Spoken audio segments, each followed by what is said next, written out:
guys, welcome back to my channel, or welcome if you are new here. We are back with part 3 of a series where I spill all of my beauty secrets by answering the questions that you guys ask me about my beauty routines the absolute most. Let's jump right into it. Question number 1 is something that I swear I am asked every single day, and that is, what is my favorite way to get tretinoin? This portion of the video is actually in partnership with Apostrophe, which I'm really excited about, so let's jump on into that before we move on to the rest of the questions. Apostrophe is an online platform that connects you to an expert dermatology team and provides access to prescription medications. And to get started, all you do is complete a virtual consultation through Apostrophe. After that, your initial treatment plan is then crafted by a board-certified dermatologist. That treatment plan could include a combination of oral and/or topical prescription medications. I'm currently only using a topical prescription through Apostrophe, and that prescription is 0.1% tretinoin, 5% tranexamic acid, and spironolactone. I've been using this exact same prescription for about a year now, and I love it. I'm super happy with my results. I know that I can just count on this to not only help me with all of my anti-aging goals, all of them, like preventing fine lines, wrinkles, and hyperpigmentation, while also just keeping my skin looking youthful and bouncy and glowy for as long as possible. But it's not only something I can count on for that, I can also count on it to help prevent breakouts and get rid of texture. The level of smooth that your skin will be after consistent and extended tretinoin use is unlike anything you could ever imagine. Smoothest skin of my life. But I know not all of you watching this video have the exact same skincare goals as me, so that's where Apostrophe can be really helpful. So if you're interested in checking out Apostrophe to achieve your skincare goals, make sure to click the link in my bio because you'll get your initial consultation for $5 plus an additional $5 off your first order if you use the discount code ABBYYOUNG at checkout. All right, question number 2. How often do I heat style my hair? It always looks so good in your reels and TikToks. Thank you so much. So I would say on average, I heat style my hair twice a week, and that usually coincides with my wash days. So I wash my hair twice a week and I will let it air dry for about 2 to 3 hours before finishing up with a blow dryer. After that, I will style my hair in some way. So I do try to use heatless curling accessories as often as I am able to, but I feel like over the past few months, I have definitely been curling my hair more often, just as it's grown longer and healthier. I feel more comfortable using heat a little bit more than I used to.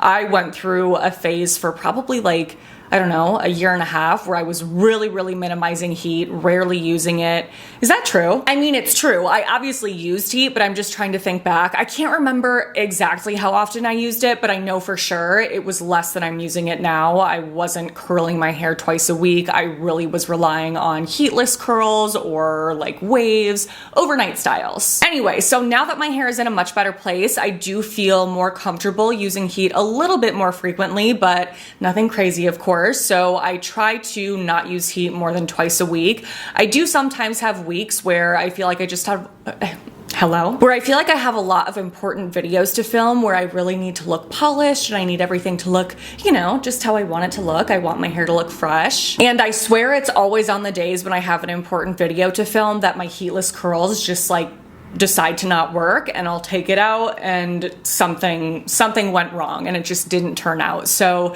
if that happens, I will curl my hair, go ahead and use a heat tool. Why did I say that so weird? If that happens, I'll go ahead and use some sort of hot styling tool on my hair, and then that will usually make it like a third time that week, but that is not something that I do often. I really try to minimize that. So I would say on average, I curl it twice a week. Some weeks I don't use a curling iron at all. Other weeks I use it 2 times a week. It just totally depends, but on average 2. Boy, I just have a way of answering a very simple question in the most complicated, overdone way possible. How do I check products for harmful ingredients? I am asked some variation of this question all the time. If it's not worded in that specific way, it is like, I don't know, something along the lines of, what should we look for in products that you would consider to be toxic? What ingredients should we avoid? You guys get it, things of that nature. And I don't do this. This isn't something I do. There are no ingredients that I'm going to tell you to look out for in products and avoid. This is not this is not Abby approved behavior. I do still love to look at ingredients lists, but that's because I'm seeking out good ingredients. Like I like to just be informed on what is in a product that could be really helpful for damaged hair or be hydrating on my skin. But I'm not, sifting through a list to try to nitpick specific ingredients to then not recommend a product or avoid a product because of the inclusion of that one single ingredient. Because that would suggest that I know more than the cosmetic chemist who formulated that product, and that is obviously absurd. I do not know more than a cosmetic chemist when it comes to product formulation, and I think we need to just give cosmetic chemists some credit. They are experts in the field of cosmetic chemistry and beauty product formulation, and I feel like, I don't know, just with the explosion of skincare on social media, we got to this place where everyday consumers with literally no expertise, no education, no nothing in cosmetic chemistry started acting like they knew more than product formulators. And again, that is just absurd. I just think it's really important to remember that the entire formulation is what matters, and the amount of an ingredient used in a formulation with the rest of the formulation and the rest of the ingredients is what matters. And we don't know the answers to those questions by simply looking at an ingredients list. We just don't. We never will. And for that reason, I just don't think it makes sense to seek out harmful ingredients. Do I skin cycle? No.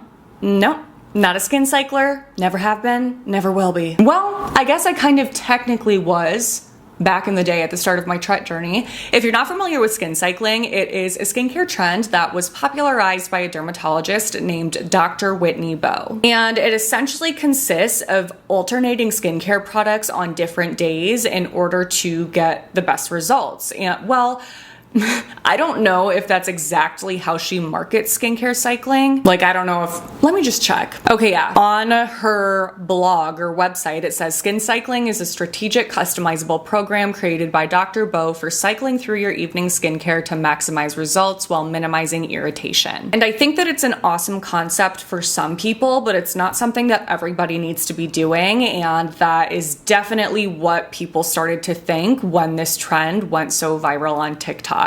It's not something that is necessary for me. I actually think it would make me lose progress. Like my results would kind of go back a little bit. How would I even say that? I'd lose some of my results, I think. My results would diminish a little. There we go. I actually made an entire video talking all about skin cycling back when it was more popular, just because of all of the questions that I was getting about it. So I'm gonna list that below if you haven't seen that yet and you are curious to know more about my thoughts on this trend and also just social media versus skincare trends like this as a whole. I had a lot to say in that video. How often do I actually use drugstore hair care? This is the question. I feel like I started to see this question a lot more when I started to talk about drugstore hair care a lot more, and I will say that I have always used drugstore hair care, and when you go back to the start of my channel, you will see that I recommend drugstore hair care products. But because of the response that I got to recommending drugstore hair care products, I kind of stepped away from it slowly but surely, because for the longest time, it was not something that was well received on social media, and people would just attack in the comments. Like, I can't believe you're recommending that product. Drugstore hair care products are so bad for your hair, like that kind of thing. And I just didn't feel like arguing with people in the comments. I never feel like doing that. I don't ever do that. So I just kind of slowly phased drugstore hair care out because I felt like every time I talked about it, people were mad. But there has definitely been a major shift recently, specifically more on short form platforms like TikTok and Reels, where people are much more accepting to the idea of using drugstore hair care. So I have started to talk about it way more. I saw that trend kind of coming up and I was like, this is my chance. I have been waiting for drugstore hair care to have its moment. I'm jumping in. So I started to talk about it a lot more, and then people were like, well, wait, I thought you only used high-end brands. And my answer to that is no, I use both. For me, it's not really about like, oh, I want to make sure that I'm using high-end products this day and drugstore products that day. I just reach for whatever I like and whatever works well on my hair. It's not about the price point, it's about the ingredients and the formulation and the results. What is the best product for under eye lines and wrinkles? Well, when it comes to lasting results and getting like maximum results in that area, I don't think that there's anything that's going to be more effective than retinoids when it comes to products that you can actually use at home. I also think red light therapy is extremely beneficial, but I know that that is not something that is quite as accessible as, let's say, something like Tretinoin, just because red light therapy devices are pretty pricey, and I feel like that's in a different category than Tretinoin because it's a device, not a topical product, but I do think both of those things are incredible. I love Tretinoin, as you guys know, and I love red light therapy, but for something that helps to kind of perfect the appearance of your eyes or around your eyes with lines and wrinkles, that doesn't give you permanent results, but that does give you amazing short-term results, I think that the best product is a newer release from IT Cosmetics. It is their Bye Bye Under Eye Bags. That was so Minnesotan. So again, this is not a product that's going to give you lasting results, but it will last for as long as you have the product under your eyes, and it essentially smooths and perfects your eye area. So it smooths the look of lines and wrinkles and just anything, any imperfections around the eye. So again, this is not something that's going to give you lasting results. It only lasts for as long as you have the product on, but while it's on, it definitely does perfect the look of your eye area. Any imperfections that you have, lines, wrinkles, anything like that, wow, it looks amazing. So depending on what you're looking for in terms of longevity with results, those are my recommendations. Do I exfoliate while using Tretinoin? I only just started reintroducing an exfoliant into my skincare routine. For the longest time, I was not consistently using any sort of exfoliant because I just didn't feel the need to use one. I felt like Tretinoin did plenty for me in terms of smoothing my skin and getting rid of texture and blackheads and anything like that that, you know, needs to be exfoliated. But I did start getting some texture a couple months ago and it just wasn't going away. So I wanted to try out an exfoliant to see if that would help, and it definitely did. I just have been nervous about introducing exfoliants because my skin is really sensitive and exfoliants are obviously irritating products, especially in higher concentrations. But I felt comfortable testing this product out again because it's not a high concentration of exfoliants. It's the IT Cosmetics Bye Bye Breakout Serum, and it contains 2% salicylic acid and 3% lactic acid. And I'm still using that. I have been loving it. A lot of you were asking how I use that in my skincare routine, and I have been using it every morning before I apply copper peptides. So that is the most exfoliation that I currently do, but in the future, I do definitely want to continue to test out different exfoliants, see if I can go higher with the amount, the percentage of exfoliants in the products that I'm using, and just see how my skin responds. Because obviously I'm not going to be this young forever. I'm just going to keep getting older. What are the best products to use on your hair after you wash it? I think the absolute most important thing is a leave-in conditioning and detangling and protecting spray. I feel like this is potentially the most underrated hair care product category because it is so important for protecting your hair and adequately conditioning it, and I just feel like people don't give leave-in conditioners enough credit, you know? But a good leave-in conditioner that is applied evenly on the hair it's everything, because that is what is going to coat and protect your strands from brushing it, from styling it, from everything. And if you're not using a good leave-in conditioner, or you're not applying a leave-in conditioner evenly and you're just like, you know, squirting it a couple times on your hair, please don't do that. If you don't do those things, then you're going to be so much more susceptible to breakage. As most of you guys know, my all-time favorite leave-in conditioner is the Pureology Color Fanatic spray. It is still my holy grail. I am obsessed with it, so I'll make sure to list that below. But other than a leave-in conditioning spray, I feel like the second most important product for me is a leave-in oil. I don't apply very much of it, usually just like 2 to 3 pumps for my entire head of hair, but I feel like that not only gives me me additional protection, just mostly on like my ends, but it also just helps to smooth everything and make your hair look shinier and softer and sleeker. What are your favorite body care products? There are so many products that I love, but when I think about all of the brands that I have tested out, there are definitely a handful that stand out to me amongst the rest that I would feel comfortable like narrowing down my collection to and getting rid of everything else if I have to, which says a lot. The first of those brands is Philosophy. I am obsessed with their body washes and body lotions. My two personal favorite scents are the Fresh Cream Warm Cashmere scent and just the Fresh Cream scent. They are so good, and their body lotions are divine. They're definitely on the thicker end, more of like a cream, but not to the level of being a body butter. Hemp's, I love Hemp's body lotions. They are definitely lighter weight compared to Philosophy. So if you want something that is more of like a nice summertime lotion, go for Hemp's, but it's not so lightweight to the point where your skin feels like it needs moisture later on. Like,